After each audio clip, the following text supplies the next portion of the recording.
In the first scene, a middle-aged man in a formal dark suit is visibly distressed. Waves of anxiety radiate behind him as he wipes cold sweat from his forehead with a checkered handkerchief. His expression is one of pure desperation and submission. He stammers out a frantic reassurance, promising to complete a task by the following day, while a bold red nod emphasizes his eager, almost fearful compliance. The narrative shifts to the man's internal monologue, revealing the source of his intense pressure. We see a close-up of his suit, but his thoughts are focused entirely on the identity of the person standing before him. He realizes with a sinking heart that he is dealing with Bei Ming, a powerful figure from the prestigious Di Guo Corporation. He laments his misfortune, feeling trapped and unlucky to be entangled with someone of such immense social and corporate standing. The perspective widens to reveal the intimidating duo. A sharp-featured man with dark, styled hair, presumably Bei Ming, stands tall, his hand resting possessively on the head of a young woman with long pink hair. While she looks away with a pensively neutral expression, Bei Ming stares forward with a cold, confident smirk. He remarks to himself that his woman seems very impatient, using her perceived desire as a psychological tool to further pressure the man across from them. The tension tightens as the focus drops to the physical space between the characters. A speech bubble clarifies the stakes of the negotiation. Though the young lady had originally requested a product for tomorrow night, the terrified businessman, desperate to please Bei Ming, voluntarily moves the deadline up. He pledges to deliver the goods by noon tomorrow, cutting his own production time in half just to escape the suffocating atmosphere. In the final panel, the man's facade of professionalism has completely crumbled into smarm. He clasps his hands together in a begging gesture, a forced, trembling smile plastered across his face. He continues to stutter the name Mr. Bei Ming, his eyes squeezed shut as he tries to navigate the conversation. He is clearly outmatched, acting with extreme subservience in hopes of staying on the good side of the Di Guo Corporation's powerful representative. The scene shifts to a close-up of Bei Ming, whose expression has hardened into one of cold, aristocratic disdain. He leans slightly forward, his eyes narrowed as he looks down upon the trembling man from the previous scene. There is no warmth in his gaze. Instead, he exudes the aura of a man who is used to absolute obedience and has very little patience for excuses or delays. Despite the businessman's previous attempt to please him by moving the deadline to noon tomorrow, Bei Ming is still not satisfied. He issues a final, non-negotiable command. The product must be delivered before 8 p.m. tonight to a person named Yi Fei for inspection. This drastic acceleration of the timeline leaves no room for error, effectively forcing the workers into an impossible situation. Without waiting for a response, Bei Ming turns to leave, his long strides radiating authority. He firmly grips the hand of the young pink-haired woman, leading her out of the room. In the background, other staff members look on with expressions of shock and worry, their faces flushed with the realization of the immense pressure now resting on their shoulders. As they walk away, Bei Ming delivers a chilling parting threat. He states plainly that if the new 8 p.m. deadline is not met, everyone here doesn't have to work tomorrow anymore. This is a clear indication that he has the power to shut down the entire operation or fire the entire staff instantly if his demands are not satisfied. The final scene moves outside, where a sleek white luxury car is waiting. A driver in a crisp black suit stands at attention by the door, bowing slightly as he acknowledges his master with a respectful Mr. Bei Ming. The towering silhouette of Bei Ming in the foreground emphasizes his status as a man of immense wealth and influence, leaving behind a wake of fear and frantic activity as he departs the premises. Once they are away from the high-pressure environment of the factory, Bei Ming's tone shifts slightly as he looks toward the young woman. With a faint, almost imperceptible smirk, he asks her, "Where do you want to go else?" This suggests that, despite his ruthless business persona, he is currently focused on catering to her whims for the remainder of the day. The young woman is then seen conversing with a friend named Tian Tian, a girl with short brown hair and a distinctive choker. The atmosphere here is much lighter than the previous corporate confrontation, though the pink-haired woman still carries a look of surprise and uncertainty on her face as she talks to her companion. As the two women speak, it is revealed that today's plan has been completed. While the factory workers are likely in a state of panic to meet the 8 p.m. deadline, the narrative suggests that for the main characters, the essential goals of the day have already been reached, leaving them free for the next phase of their journey. The focus shifts to a close-up of the young woman's hands as she nervously fidgets with the knot of her orange shirt. A thought bubble reveals her inner dialogue. If it's done. This suggests a lingering anxiety or a realization that completing the plan might lead to a new, perhaps more personal, set of complications. In a striking final moment, the scene moves to a beautiful outdoor setting under a bright blue sky. Bei Ming pulls the young woman close, lifting her chin to force her to look directly into his eyes. He leans in with a confident, predatory smile and whispers, "I have followed you more half-days, now it's your turn to follow me." The dynamic has shifted, the following and games are over, and he is now claiming his turn to lead her wherever he chooses. Image 16. An intimate embrace. The scene opens with a moment of profound intimacy, framed by a soft, ethereal glow and shimmering bubbles that dance in the air. A man in a sharp, dark suit holds a woman close, his hand resting gently against the small of her back. She wears a classic plaid skirt with a delicate bow tied at the waist, her pink hair cascading over her shoulders. The world around them seems to fade away, leaving only the quiet intensity of their connection amidst the lush green foliage of the background. The focus shifts to the man's face, captured in a tight close-up. He possesses striking features, deep indigo hair and piercing, thoughtful eyes that seem to hold a glimmer of affection. A faint, enigmatic smile plays upon his lips, suggesting he is either deeply satisfied with the current moment or harboring a secret that he finds particularly amusing. The soft pink backdrop highlights the warmth of his expression as he looks toward someone out of frame. The tranquility is suddenly broken by the rush of the city.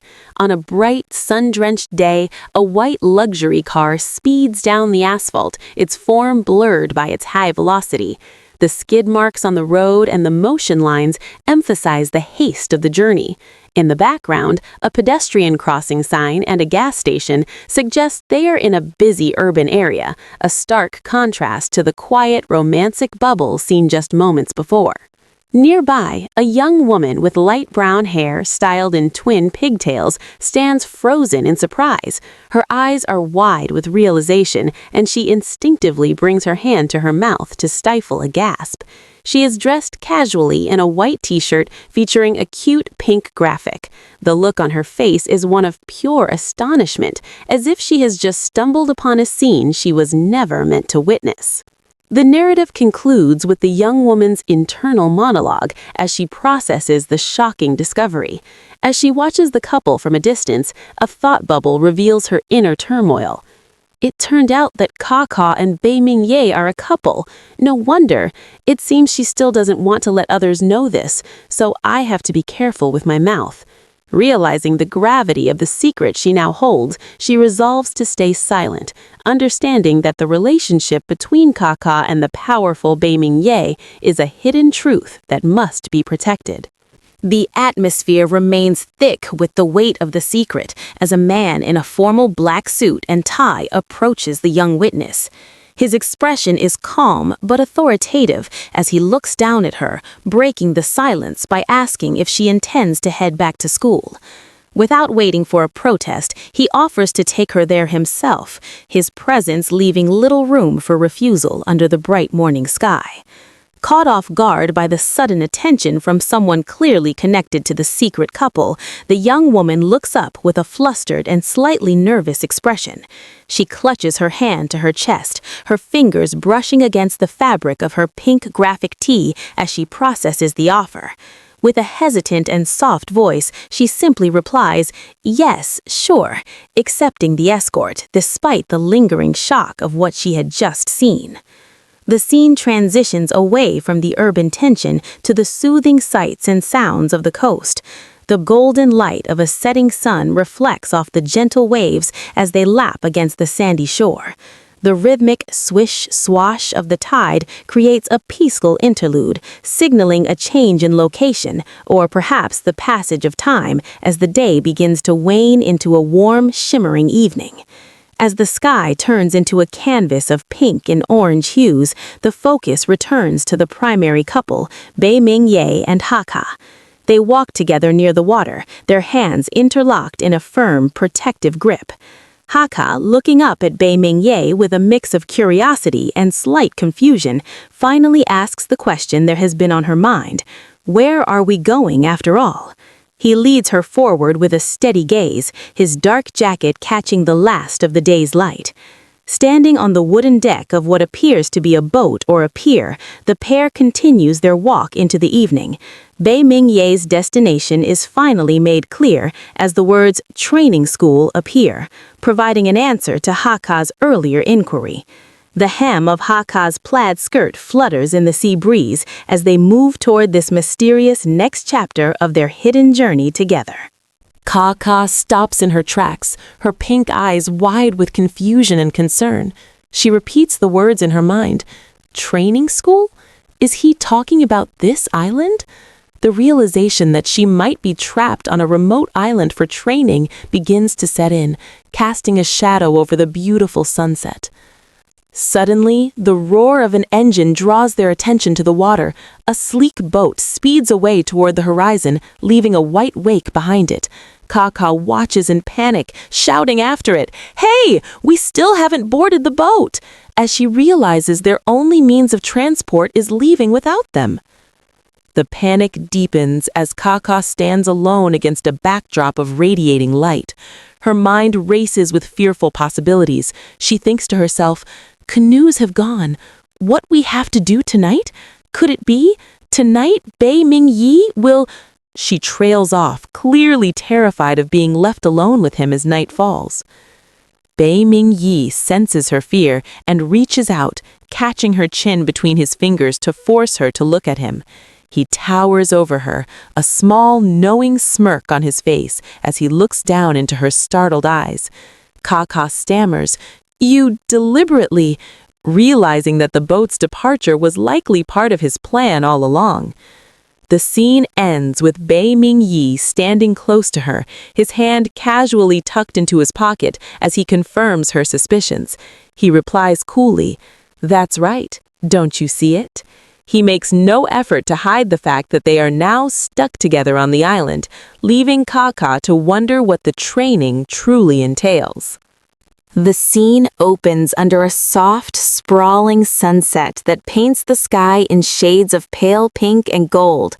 A tall, handsome man with dark, sleek hair walks ahead, his back slightly turned to the young woman following him. He speaks with a calm, almost mysterious air, his eyes closed as if reminiscing or plotting. He reminds her of a previous promise, saying, "Didn't I tell you that if I had a chance, I would take you out? It is quite desolate here, in the forest. Maybe it will be dramatic." His words carry a weight of hidden meaning, blending the romantic setting with a hint of something more intense and unpredictable. The camera pulls back to show the full scale of their surroundings. They're walking along a wooden pier or a coastal path, with a vast, shimmering ocean reflecting the dying light of the sun. The woman, dressed in a vibrant orange blouse and a long, dark plaid skirt, follows a few steps behind. She looks uncertain, her posture slightly stiff as she takes in his words. The man walks with his hands tucked casually into his pockets, exuding a sense of cool confidence. The contrast between his composed demeanor and the desolate landscape he mentioned creates a palpable tension between them. As they continue, a soft, ethereal flashback or a projection of a memory clouds the woman's mind. In this vision, the man is seen leaning in close to her, his expression intimate and possessive as he whispers near her ear. The memory echoes his current sentiment. "If I have time, I will take you hang around the island later on." The hazy blue-tinted filter of this panel emphasizes the dreamlike nature of their relationship, a mixture of past promises and the current reality of being alone together on this secluded island. The focus shifts entirely to the young woman's internal reaction. Her large, expressive eyes are wide with a mix of realization and shock. She brings her hand to her chest as if trying to steady her racing heart. The background fades into a blur of light and shadow, highlighting her vulnerability. A thought bubble pulses with her inner turmoil as she realizes the depth of his intentions. He really thought that? It is a moment of profound revelation where the weight of his dramatic plans finally starts to sink in, leaving her breathless and overwhelmed.